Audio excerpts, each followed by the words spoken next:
Hello everyone, you're all welcome back to my channel Time with Nurse Joycelyn. Today we are going to discuss a topic that affects millions of people in the world, infertility, specifically in women. So we are discussing female infertility today. If you are battling infertility or you know someone who is, then this video is for you. In this video, we are going to explore the definition of infertility, the basic types or the various types of infertility that we have, and get to know some of the common causes of infertility.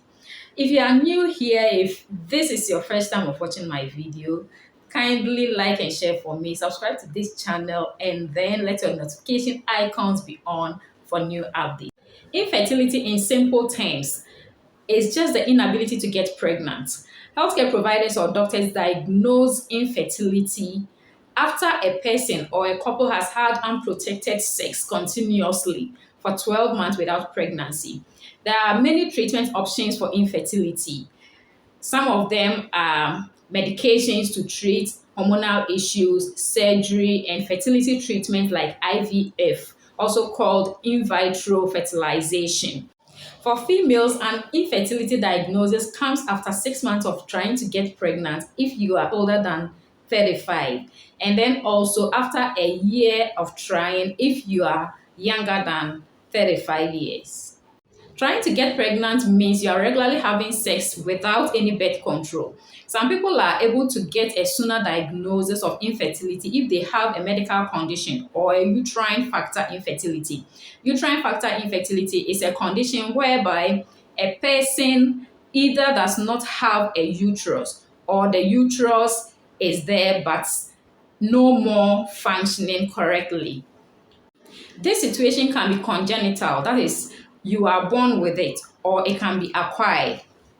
Infertility in females can result from hormonal conditions, medical conditions, lifestyle, or environmental factors. Infertility can either be primary or secondary. Primary infertility simply means that you are older than the age of 35 years but have been trying for pregnancy for 6 consecutive months and it's failing, or it's been a year since you've been trying to get pregnant and you are older than the age of 35. People in this category have never also been pregnant before. Secondary infertility occurs when you can't get pregnant again after having at least one successful pregnancy and birth. Infertility is a common disease. At least 10% of females deal with infertility of some kind, and the chances of infertility also increases with age. When we talk of signs and symptoms of infertility, we can say that the most common sign of infertility is just the inability to get pregnant despite having regular unprotected sex. Other symptoms may include absent or irregular periods. Now let's talk about the possible causes of infertility. There are many possible causes of infertility. However, it can be very difficult to pinpoint the exact cause of it. And some people or some couples have unexplained infertility. Some possible causes of female infertility include problems with the uterus, such as polyps, fibroids, or adhesions or scarring inside the uterine cavity.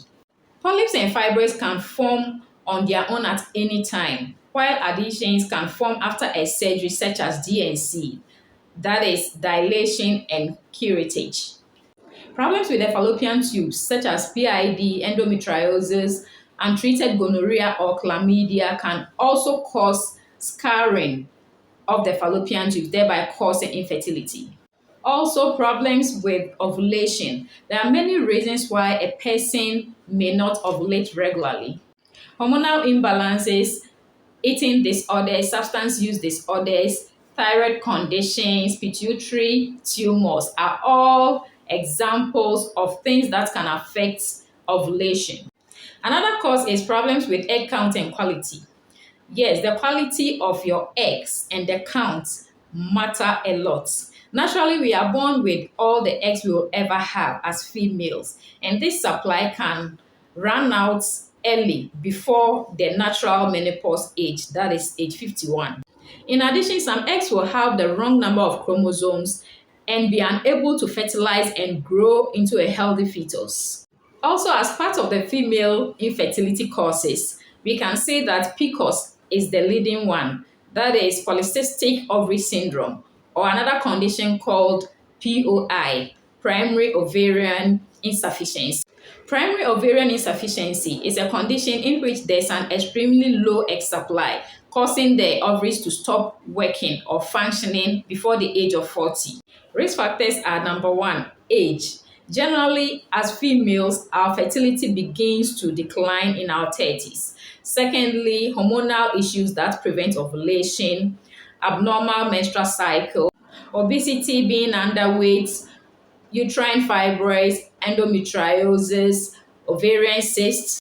You are also at a higher risk if you have an autoimmune disorder like lupus, rheumatoid arthritis, if you smoke, or if you've had an ectopic pregnancy before. How do we treat infertility? Once you are diagnosed with infertility, your doctor determines a cause of it and will discuss with you possible treatment options. Normally, the treatment option that will be best for you will also depend on the cause of your infertility. Some of the treatments are surgery, fertility medications, antibiotics to remove any infection from your reproductive organs, special treatments like IUI, that is intrauterine insemination, or IVF, in vitro fertilization. Now let's discuss the complications of treatment. The complications of treatment of infertility mainly involve the complications with using medications to stimulate ovulation. Complications may include one, a higher chance of getting pregnant with twins, triplets, etc., and two, ovarian hyperstimulation syndrome, a condition in which there is a painful and swollen ovaries as a result of fertility medications. How do we prevent infertility? Actually, you can't predict or prevent most types of female infertility. However, you can control some of the risk factors that contribute to infertility with lifestyle modifications. Some of the lifestyle modifications are reducing alcohol consumption, quitting smoking, eating a balanced diet, maintaining a healthy weight, developing a good exercise routine, and trying to sleep at least 7 hours per night. It's also important to visit your doctor regularly to be able to discuss any possible problems you may have for infertility. You can also see a gynecologist once you start having sex so they can detect any problems that may affect your future fertility. This is how we end the video for today. Let me know your comments in the comment section. Whatever you know about infertility, specifically in females. I hope we've all enjoyed the video. Kindly give me a thumbs up by liking it for me, sharing, and subscribing if you've not done so yet. This time with Nurse Joycelyn. I'll see you in my next video.